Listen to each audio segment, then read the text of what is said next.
Okay, working on the mini bike brakes. This is what I've come up with so far. I made myself a tab in there. Okay. Drilled it out to use the original mount. It's a 3/16 plate by I think 3/4 that set on there. It was leftover material. And I'm going to use the actual tab here that they use to mount the wheel. And it's going to bolt on this side as you see. But I'm going to weld it here and here on there, so that should be strong. That's pretty much where it's going to be from what I'm looking at, because I want to be able to take the caliper off here and here and here. And that's the actual vice grips rubber. But yeah, it should be good. It should be good. And then I'm going to obviously make up a lower tab here. This hole right here, George was right. This hole right here, I looked at pictures online on what this was for. It originally had a stud sticking out with a hole drilled through it, and the cable casing came and pulled on it right there. So you couldn't mount this rigid anyway. Because that's actually a different piece of, not a different piece of metal, but it's on a different, how do you word this? When you squeeze this, the caliper floats. Okay, if I clamp this solid and I clamp this solid, it won't float anymore. It's two different pieces. So, but I think we're going to be good. It's going to need a little tweaking right now. As you can see, it's loose and draggedy dragging, but that's what the adjustment here is for, to free it up. See, basically what this adjustment is you're just seating the back pad. They don't leave it fully floating for some godforsaken reason, like a car. Then they leave it floating on one side, and they allow you to adjust it here. So, well, I'm going to clean up the mini bike and just put 2 tack welds on there and continue building. I'd like to get this done today. So there's that. I showed you guys the handle. So hopefully when I'm done getting this thing on, I just have to make myself a nice bolt. I'll run to Walmart and pick up a cable. So, I'd like to see these brakes break. Well, you know what I mean. Well, we got it tacked on. Oof, hit that Allen key. This one right here, whoops, hard to see through the camera. I think I'm gonna come down and then come like almost on a 45 and get like the back edge of the frame right here, so I give it a nice bead like this. You know, and then come up on an angle. That'll be nice and strong. Because if I make it an L bracket, not only won't be as strong, but I'll be fighting to get that Allen key in all the time. This will actually strengthen it by changing the angle down, and it'll just make it easier for me to deal with. You know, when I'm done, I got to clean up the sprocket a little bit, or I think I'll chew the pads right off this thing. So, but let's see how we're doing. Like I said, it's only tacked in. Well, this is what I came up with the lower tab. Rounded it over a little bit. Put a bend on it. The frame rail actually rides right here. Super strong. So that's the difference between me doing this mini bike and one of my cars. If I would have made this curve with these rounded edges on the car, I would have traced out a half curve, sat there on the belt sander, and did it till it was exact. But this is a little quicker and cruder. The only reason I did curve it is so it would clear everything in the caliper. So I'm going to put this thing on, and I'll turn the camera back on. Well, it's on. I cleaned this up the best I could, but at least we're down to a nice surface. The pad rides from like here out. And the backside, I actually spun this thing with my belt sander and held sandpaper on the backside. Because even if I unbolted this, unless I actually use like one of those wizard discs, I can't do it. And I don't have one, you know, here at home. And it was really the outside that was super rusty. The inside just had surface rust.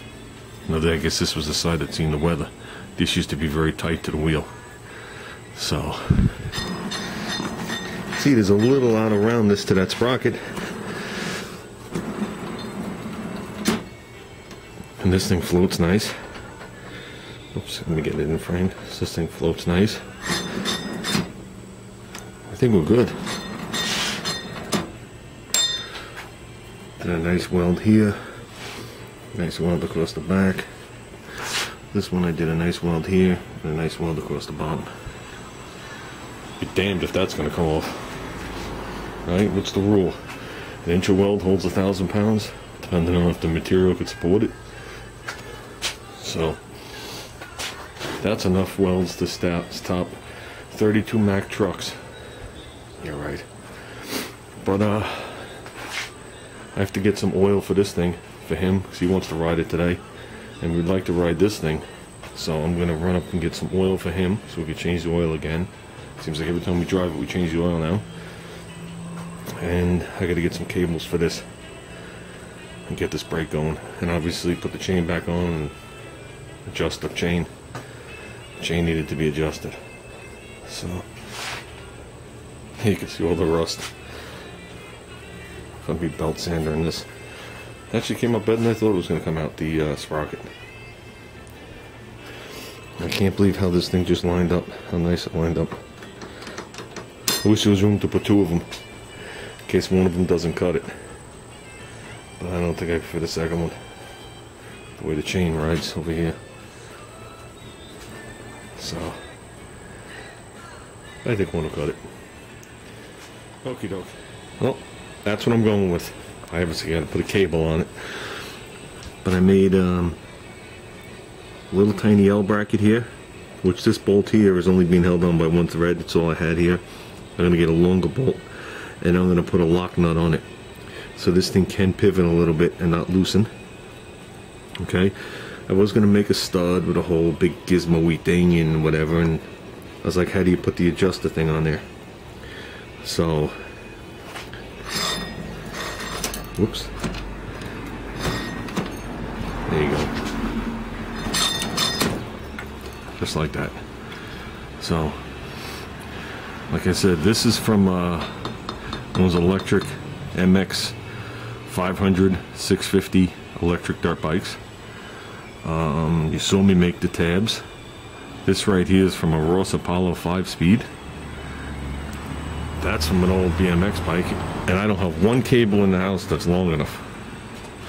Well, at least casings aren't long enough. Well, even this cable ain't long enough either. So I think this is gonna possibly stop me. If not, there's gonna be a lot of smoke and screaming. There's that one little spot on there. We might have to fine-tune that rotor slash sprocket, or we could leave well enough alone, and I think that's what we're going to do. I think overall it turned out to be a nice little unit on there. So this bracket I actually made decently nice. I actually machined the sides and everything. Like I said, I would have spent a little more time on it if it was on my car, but what the heck. We ain't painting nothing, let it all rust up. So, off to Kmart.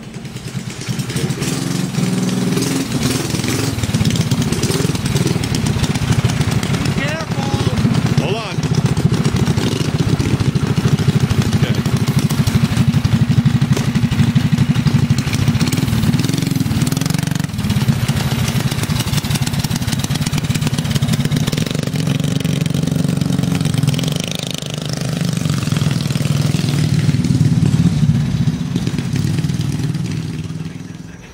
Well, its first stop, it skidded right in the driveway.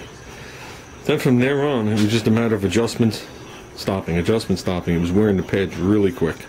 And one stop out of adjustment. So, I knew this was a little rough for me belt sanding it. It seems to have polished up. And from what I could feel and see on the backside has too. So I'm hoping we're at the point now where the brakes start to work instead of just grinding the material off. Plus, they're not too good in the rain. You know, it's not raining now, but it was raining 5 minutes ago. It was downpouring on us. So